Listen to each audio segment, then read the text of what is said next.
विधानसभा क्षेत्र के विधायक इंद्रदत्त लखनपाल से हमारे संवाददाता ने खास बातचीत की। इस दौरान उन्होंने कहा कि बीजेपी के कार्यकाल के दौरान चल रही हिम केयर योजना, सहारा योजना, स्वावलंबन योजना समेत कई योजनाएं थी जो प्रदेश सरकार ने समाप्त कर दी हैं, जिसके चलते लोगों को परेशानियों का सामना करना पड़ रहा है। इस समय हमारे बीच मौजूद है बड़सा की विधायक इंद्रदत्त लखनपाल। जान चाहेंगे खासकर जो कांग्रेस सरकार है, 2 वर्ष पूरे होने वाले हैं, खासकर जिस तरीके से जो 10 गारंटियां लेकर कांग्रेस सरकार सत्ता में, क्या इनमें से कोई गारंटियां पूरी की है? जिस तरीके से लगातार मुख्यमंत्री सुखविंदर सिंह सुक्खू, कैबिनेट जो मंत्री है और जो सीपीएस लगातार दावा कर रहे हैं हमने सभी गारंटियां पूरी की। जी सर, आपका स्वागत है। जिस तरीके से लगातार जो प्रदेश सरकार के लिए हमने गारंटियां पूरी किया, कहां तक आप सहमत हैं? देखिए, प्रदेश सरकार ने अभी तक जो 2 वर्ष होने जा रहे हैं, इसमें कोई भी ऐसा उल्लेखनीय काम नहीं किया है जिससे जनता के बीच में कोई सकारात्मक जो है उसका रूप जाए। जी, क्योंकि 10 गारंटियां जो दी थी उसमें से सबसे पहले उन्होंने कहा था कि हम प्रति माह जो है महिलाओं को 1500 रुपये देंगे, वो भी कटाई में पड़ी हुई है। उसमें भी बड़े भारी इफ एंड बट्स लगा दिए हैं, वो लगता नहीं है कि वो संभव हो सके। दूसरे उन्होंने गारंटी दी थी कि प्रति वर्ष हम 1 लाख नौजवानों को रोजगार देंगे। तो रोजगार तो कहाँ से देने, वो तो जो आपने देखा है वो भी 500 पद तो खत्म ही कर दिए। और साथ में एक निर्णय लिया है शिक्षा विभाग में कि दूर दराज के क्षेत्रों में जो है सेवानिवृत्त कर्मचारियों को अध्यापक के तौर पर रखेंगे। तो ऐसा क्यों है? जब आपके पास पढ़े लिखे ट्रेन टीजीटी हैं, जेबीटी हैं, उनको लगाइए, उनको नौकरी दीजिए।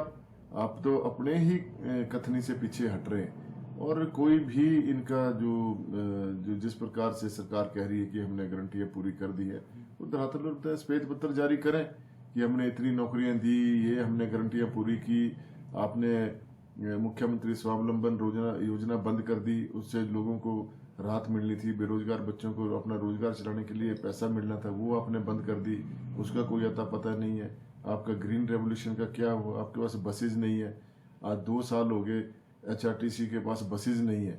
अभी जब पीछे जिन्होंने कहा कि हम 300 बसें जो है वो इलेक्ट्रिकल बसें लाएंगे, लेकिन अभी तक कोई बस नहीं आई। और अब आनन फानन में पिछले महीने इन्होंने कैबिनेट में डिसीजन लिया कि 250 बसें जो है हम छोटी बसें जो है वो डीजल की मंगवाएंगे। तो जब आपको पता है कि आपके पास इंफ्रास्ट्रक्चर नहीं है, आपके पास सिस्टम नहीं है, तो आपने इतनी देरी क्यों करी? आज लोकल रूट जो है पूरी तरह से प्रभावित हैं।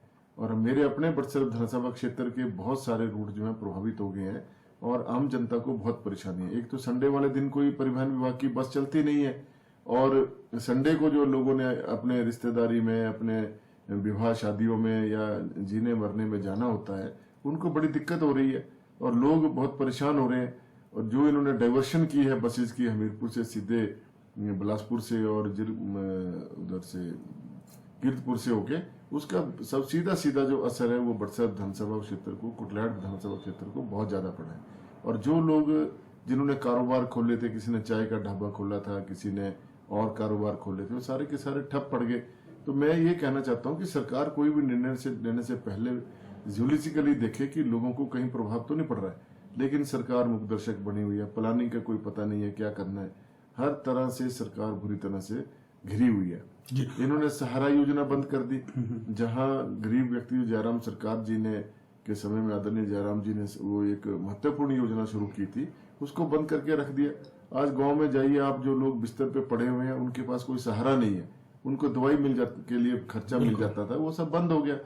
हिम केयर जो आपकी योजना है वो निजी हॉस्पिटल्स में बंद करने का नुकसान जो है आम जनता को हुआ है। जी बिल्कुल, इनका स्पष्ट रूप से कहना है कि खासकर गागर में सागर का देखा जाए, हिम केयर योजना, सारा योजना, गिनी योजना, स्वावलंबन योजना समेत जो भी योजना थी भाजपा के कार्यकाल में, वो बंद होने के चलते कहीं ना तो कहीं जो प्रदेशवासियों को अत्यधिक मुश्किलों का सामना करना पड़ रहा है। कामशु शर्मा की रिपोर्ट, शिमला।